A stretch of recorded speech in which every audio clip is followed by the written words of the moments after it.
Hi, my name is Eric Levine. I own Morris Tap and Grill and Paragon Tap and Table, both in New Jersey, and we're here to fire it up and live it up.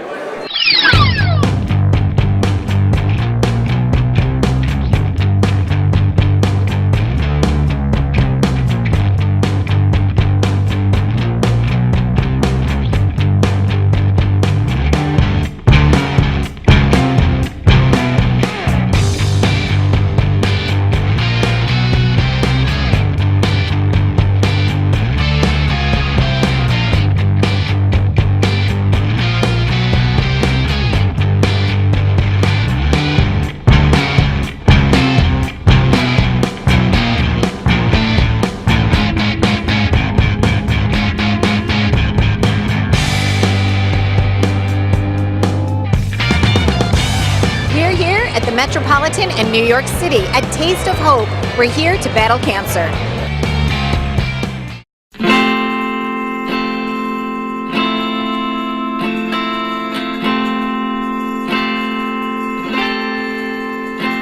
So as we grace the entrance to the Metropolitan Pavilion, what do I see? This gigantic sign, and I know who designed it. Kim, how are you? I'm great, Donna. It's so nice to see you. Good. We're going to be spending some time together tonight. So you're here with your friend Melissa, who got you involved in Taste of Hope. And yes, Melissa is a 5-time committee member for this event. I've been at 3 or 4 of them already. And when she asked our company to get involved this year, we said, sure, let's try it. And we pitched our idea and they went for it. So all good. And it's silhouettes. Well, it started out as silhouettes, and what we thought was, why don't we turn them into real-life stories? So if you look around, you'll see the photo with the real-life people, which are the honorees, and then we did a video series based on all of the honorees. So it really worked out great, especially with social media and marketing going more towards video. We were able to harness that and use it to promote the event.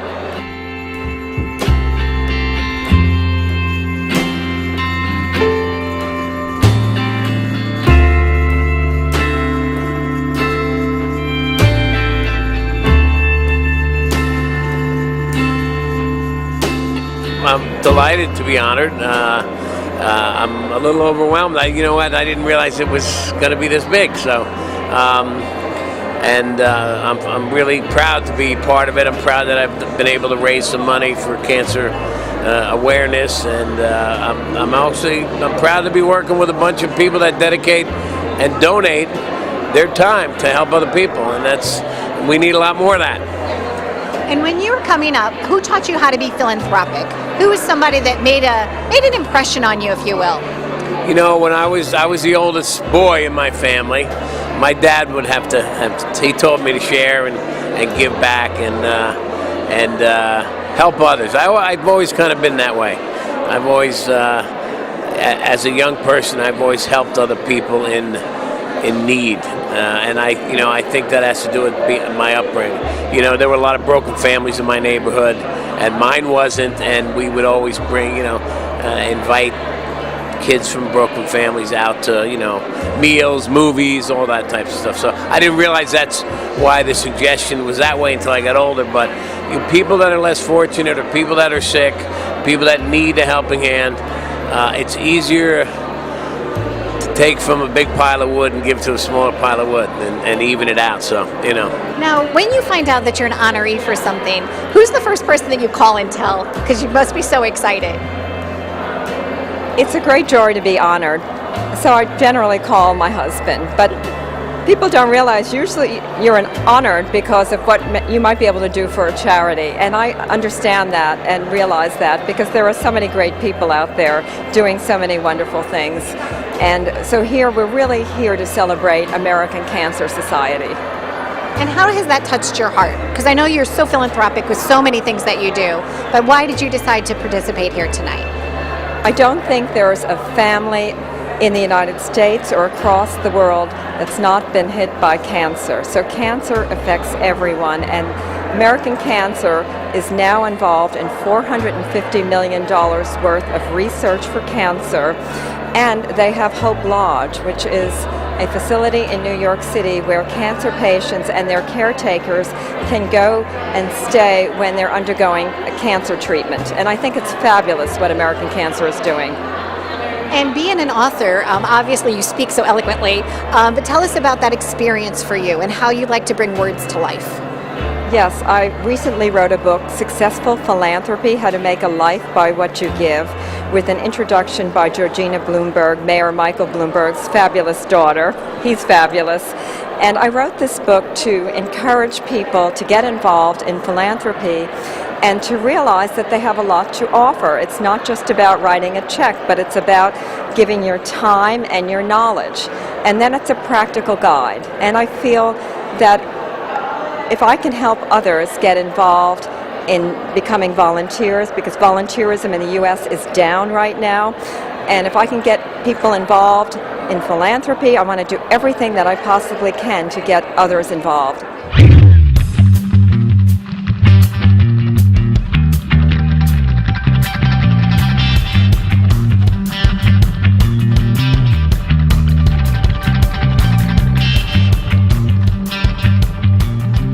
Everyone equates your name with delicious food. I want to ask you, though, how did that happen? What was that moment, that epiphany for you when you said, I'm standing where I belong? Well, that's very cool because I grew up here in New York City, Stuyvesant High School, but I went to Cornell Hotel School.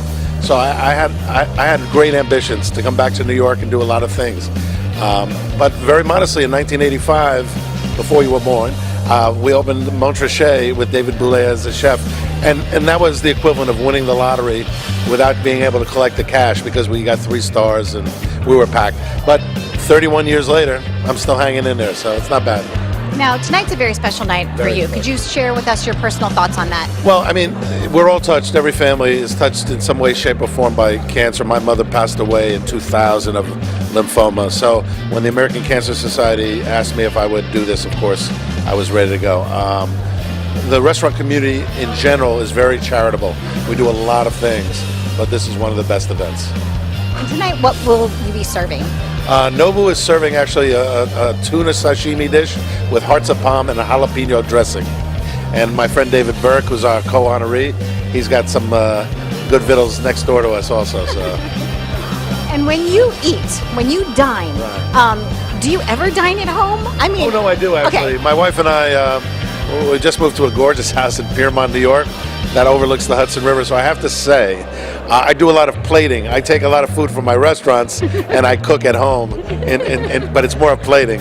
No, but actually, back in the 90s, when the Food Network first started, I did almost every single show once, but it's hard to remember that far back. But before there was Grilling with Bobby Flay, there was Grilling with Drew.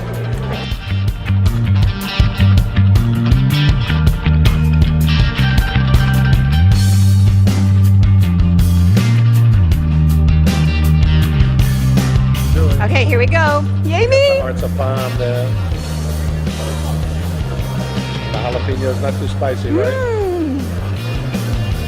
Did you see?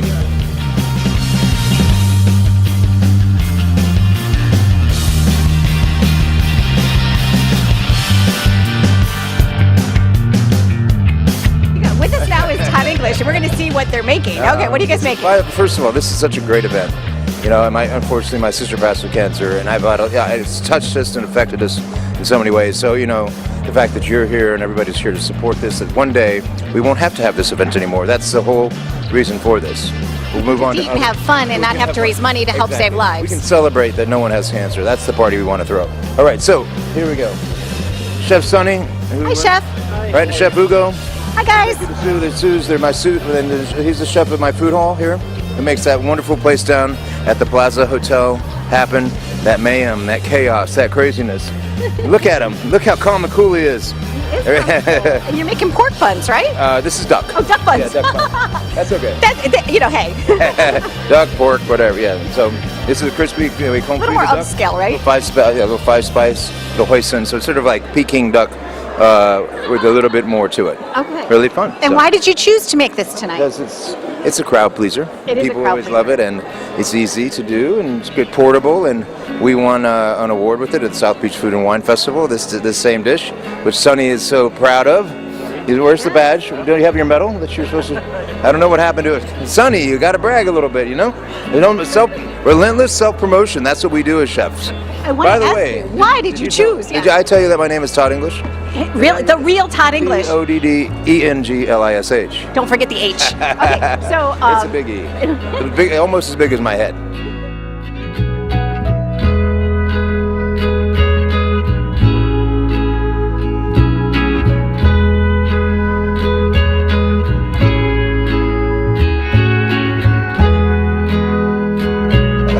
what made you decide to be a chef? That made me because I didn't know what to do with that.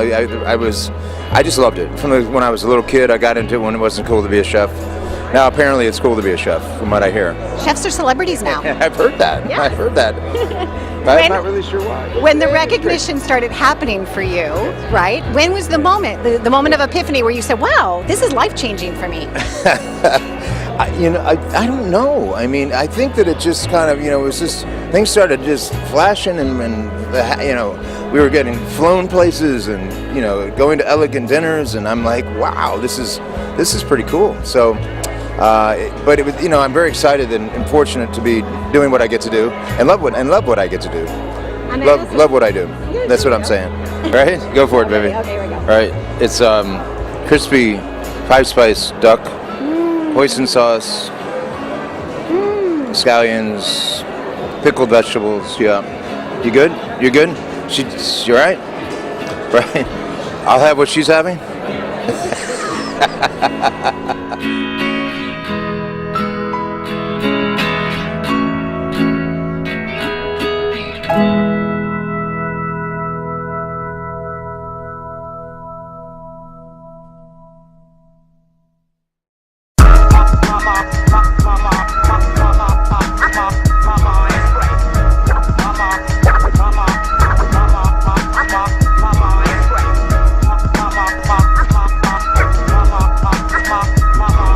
We always been touched by cancer, and we need to help, and we need to find a solution, and we need to have what we can do with this to have a better life. And it's great that so many people, so many young people, that's amazing, that show up and support, and we're here having a good time by helping.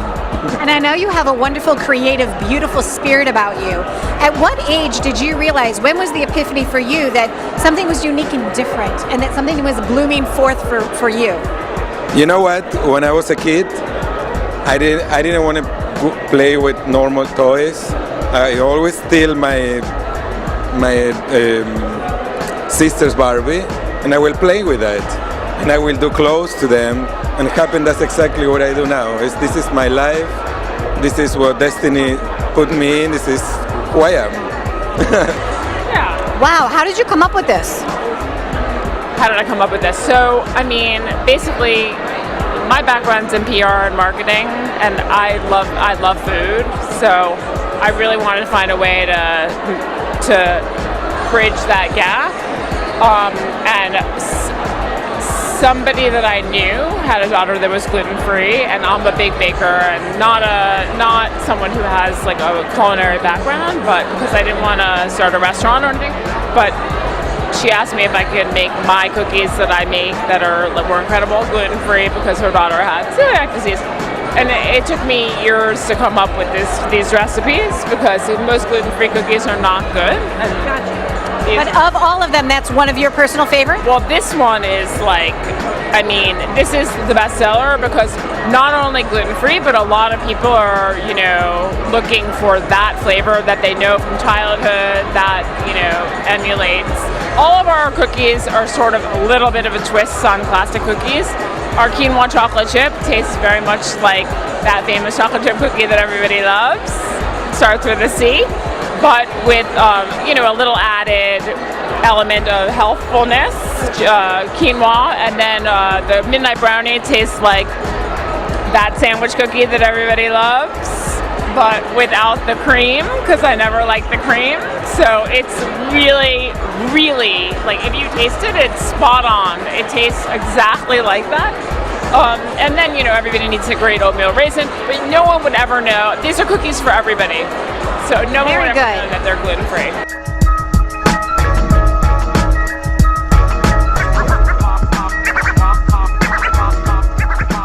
So Today we're doing the go-to. It's Tito's handmade vodka with ginger beer, fresh lime juice, and elderflower liqueur. Let's get this party started. Now, you already had Corona. What? Really? You had Corona. That's not a sip. You're from St. Louis. They would be disappointed. No, you're better off. It loosens up the lips, makes you better on TV. All right, hold on. Yeah. All right. Lovely, Sarah. How you doing?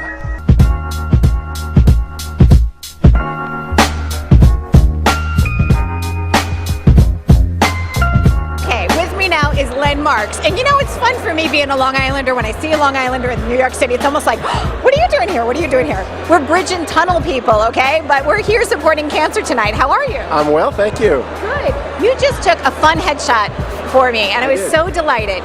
So did you also do some photography or some videos here tonight? I did photography and video. All of the videos we did for the event, we did all of them.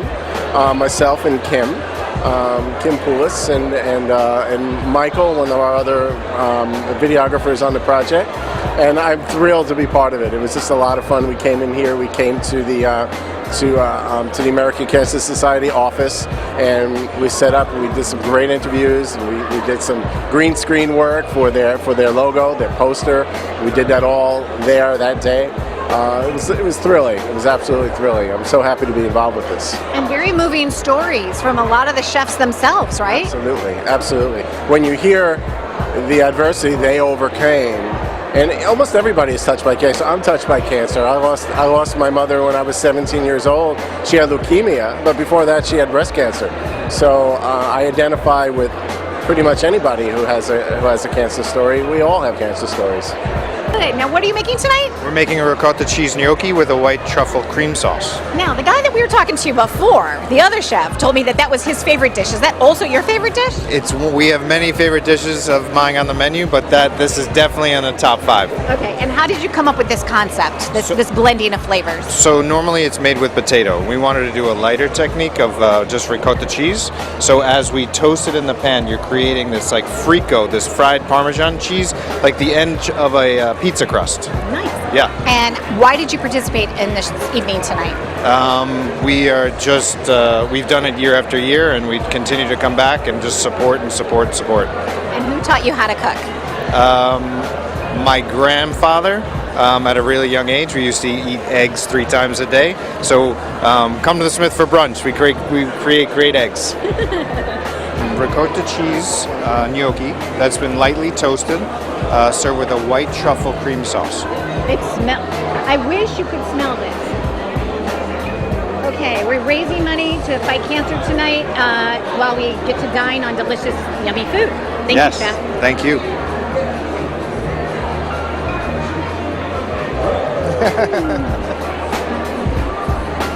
Well, cancer is something that is very close to my family, as well as, unfortunately, so many people across the world. So chefs are a very, very tight community, and we work so hard, and we love to give back.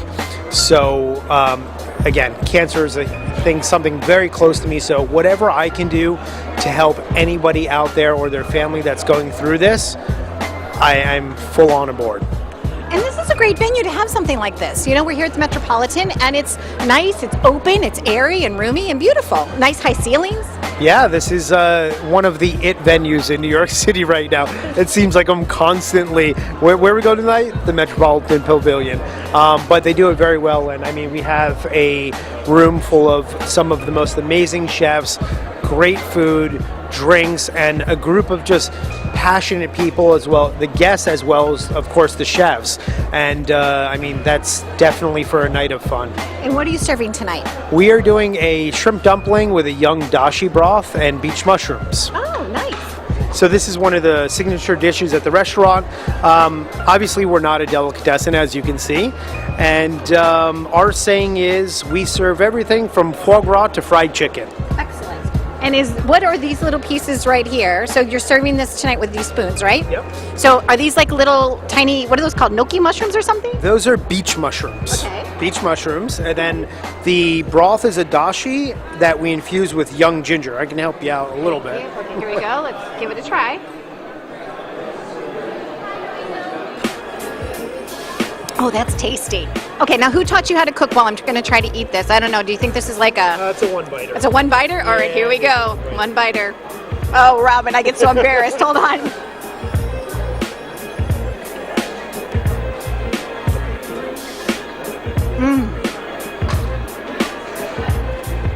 Wow. Well, this is my 7th year out of the last 8 years. I'm a 5-time survivor of cancer. So it means a lot to help Taste of Hope and help raise money and be part of this amazing event. And it's been a great event, raising lots of money over the last 11 years now.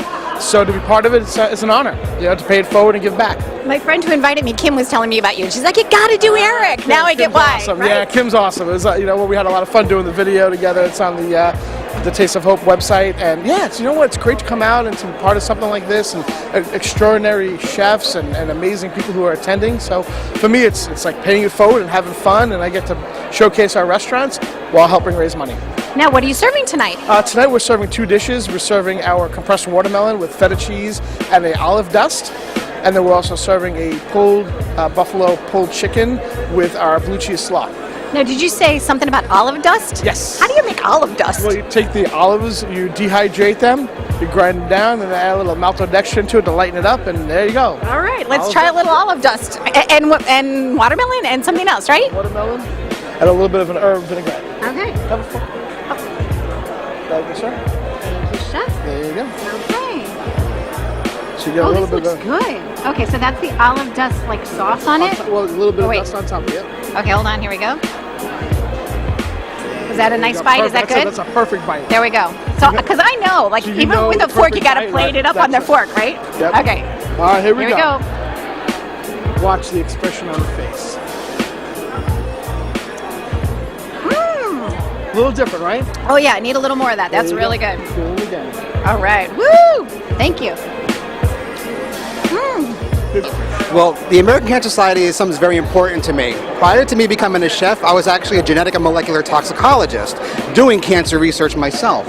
So this is just another way for me to help the cause and rally the support and help find a cure. So now are you using your chemistry and your background in biology and everything in science to make delicious food that is healthy for people? Oh, absolutely, absolutely.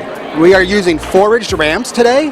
We have feta cheese powder. I made caviar out of Kalamata olives. So I'm bringing in my molecular gastronomy, bringing in my foraging, all the local stuff using local ingredients. Fabulous. I want to try that. That sounds good. Please. Okay, so this is what kind of dust? Everybody's got some kind of dust going on, you know? Exactly. I mean, he's got it. He's got olive Eric's dust. got dust, yeah. He has the olive dust. I want fairy dust. Okay. All right, here we go. Today I have, this is a feta cheese powder. Okay. Okay. And the pearls are Kalamata olives. Okay. And there's some braised Mediterranean goat. Okay. Now, what would this be considered? Like an appetizer or like a... This would be like an appetizer, If you're gonna have a absolutely. party or something. Yep. Savory, a savory appetizer for sure. Okay, here we go. Cheers to everyone. Enjoy.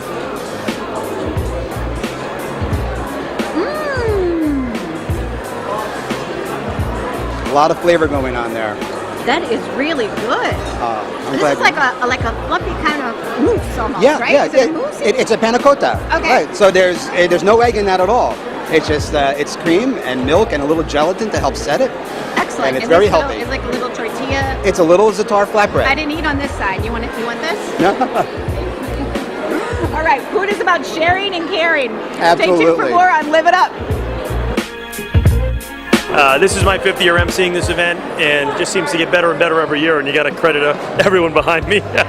Why did you personally say yes to this? What is your connection to cancer? Well, I think it'd be very difficult to walk down the street and not probably run into about 20 people that have had some type of connection to cancer. I lost my grandfather. My mother-in-law is a cancer survivor. So I think that on top of countless friends who've been affected, it was an easy sell. Not that I need to be sold on this stuff, but it's when you feel a certain bond with whatever event you're associated with, it helps. That's for sure. Now, so year 5 for you. So what's bigger and better and different about this year? Bigger and better. Well, you know what? I say it every year. We got the best chefs in the world that come to this, but the guy that we're honoring this year is one of my favorites. I love David. So it's one of those things where you get it's all about the interest you can kind of drum up in the run-up, and David's great about that. If you haven't, And the committee's doing the walk right behind us right now. How cool is that? look at this. I mean, you're talking about a red carpet. Just a beautiful bunch back there. So it's not, but you know what? It's also great to see their hard work pay off. It's great to see this turnout and the money that they raise. $250,000 is the goal. So we'll see if we can drum up a little bit more to get to that number tonight. All right, here, let's do a drum roll. Ready? I think it's going to be higher than that. I hope you're right. All right, raising the roof here tonight, fighting cancer. If you're out there and you feel like donating, you need that write-off. You know who to call. American Cancer Society. Taste of Hope. We hope you enjoyed our coverage this year of the 2016 Taste of Hope from New York City at the Metropolitan Pavilion. This one I'd like to dedicate to my friend from high school who passed away, Victoria Noto Gann.